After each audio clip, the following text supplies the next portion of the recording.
Dans ma dernière vidéo qui s'intitule Jusqu'où ira l'Égypte en Coupe d'Afrique des Nations, je vous avais dit que les matchs contre la Guinée-Bissau et le Soudan, faudra pas les prendre en compte. Ce sera une illusion. Sauf que je m'étais complètement trompé parce que ce qu'on a eu hier contre la Guinée-Bissau, c'était même pas une illusion, c'était même pas un semblant d'illusion. C'était la réelle force de cette équipe nationale égyptienne sous Carlos Queiroz. C'est important de dire sous Carlos Queiroz. Oui, on a marqué un but. Oui, on a eu pas mal d'occasions. Oui, on a complètement dominé la première mi-temps.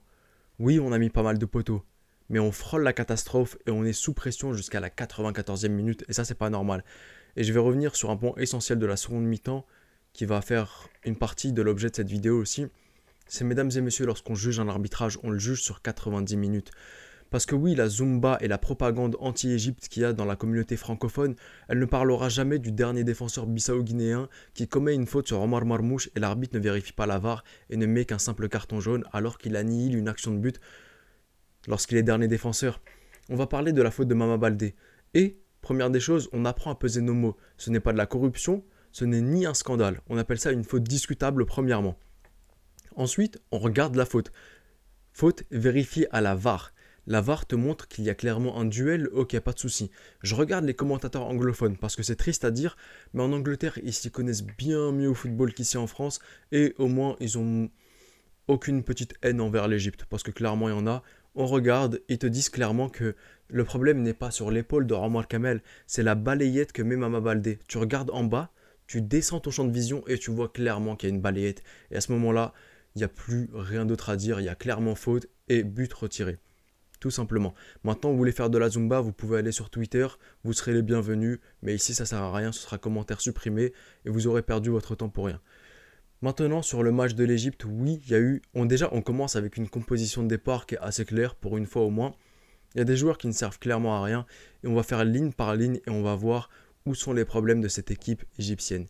Première des choses, c'est Mohamed Echinaoui. Mohamed Echinaoui, le gardien, il est bon, il est exceptionnel. Depuis Assam al-Hadari, on n'a pas eu un aussi bon gardien que Mohamed Echinaoui.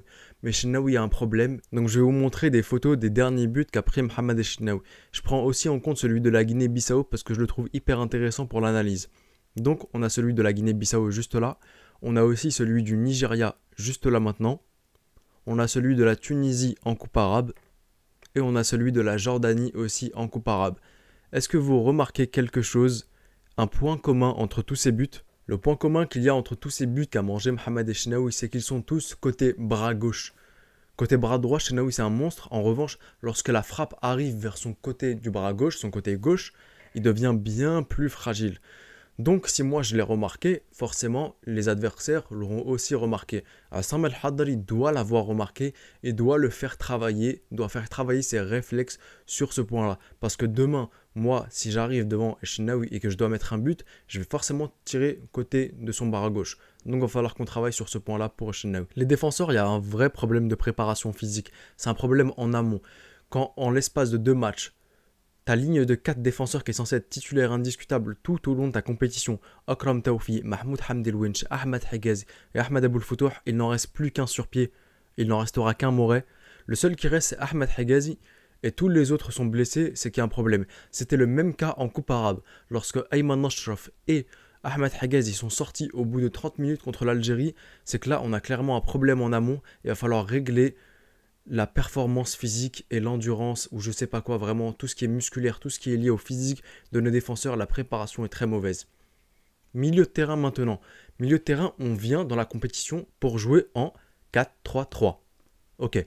Donc t'as pas besoin de 10. Ok, pas de souci, déjà tu me ramènes Abdallah Saïd, mais t'as pas besoin de 10. J'ai pas compris. Aujourd'hui, tu joues en 4-2-3-1. Donc t'as besoin d'un 10. Alors, quand t'es dans l'optique de jouer en 4-2-3-1, pourquoi t'as pas ramené Fch? Ok, Fch, il est peut-être pas celui que tu veux. Pourquoi tu ramènes pas Hassan Faisal? Tu l'as fait jouer à ce poste de 10 durant la Coupe arabe.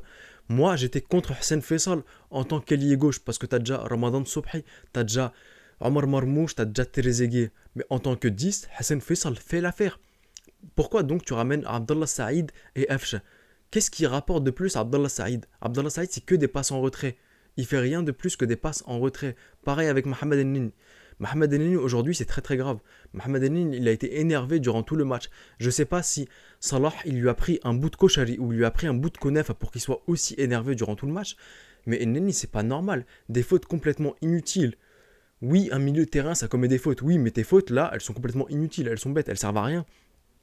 Amr Soulaya, je suis assez mitigé. Il se rattrape très très clairement avec un geste de grande classe. Il m'a feinté, honnêtement, il m'a feinté. Je pensais qu'il allait tirer. Il fait une passe D magnifique à Salah.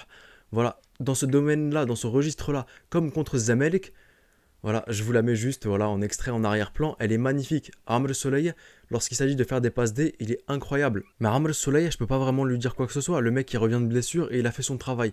Là, c'est un problème de coaching. Le trio d'attaque maintenant. Omar Marmouche, Mustafa Mohamed, Mohamed Salah. Salah, tu l'as mis à son bon poste. Au bout de 2 minutes, il te claque un poteau. Salah, il te montre, voilà, tu me mets à mon poste, c'est bon, je te fais la différence. Il n'y a rien à dire. Ensuite, Mustafa Mohamed, il a touché très très peu de ballons, mais sur les duels aériens, même s'il ne cadrait pas, il te montrait il sautait bien plus haut, il avait bien plus de détente et de force physique que les défenseurs bissau-guinéens. Ils venaient aussi, ils redescendaient pour chercher le ballon, même ils faisaient quelques replis défensifs. Je l'ai trouvé intéressant malgré le fait qu'il touchait très peu de ballons. J'espère que pour sa confiance contre le Soudan, il va marquer un but, parce que je pense qu'il en a vraiment besoin. Maintenant, Omar Marmouche. Marmouche, je suis bien plus mitigé sur ce joueur. C'est une pile électrique, il a de l'énergie à donner, il court, il court, il court, il court. Mais des fois, un peu comme Elneny, il fait pas les bons choix. Je serais bien plus indulgent envers Marmouche, parce qu'il a été hyper intéressant, il fait parfois les mauvais choix, il devrait passer sa passe plus vite, il veut faire son petit dribble, et ça m'agace, honnêtement ça m'agace, mais il a de l'énergie à donner, et ça, il n'y a pas de souci là-dessus. J'ai pas parlé en défense de Omar Kamal Abdelwahed, qui pour moi a été encore meilleur que Salah, il fait un match juste extraordinaire. Pour ses centres, il a été très très bon, défensivement, il a été hyper intelligent, donc Omar Kamal, très bon match. Ayman Ashraf en revanche de l'autre côté.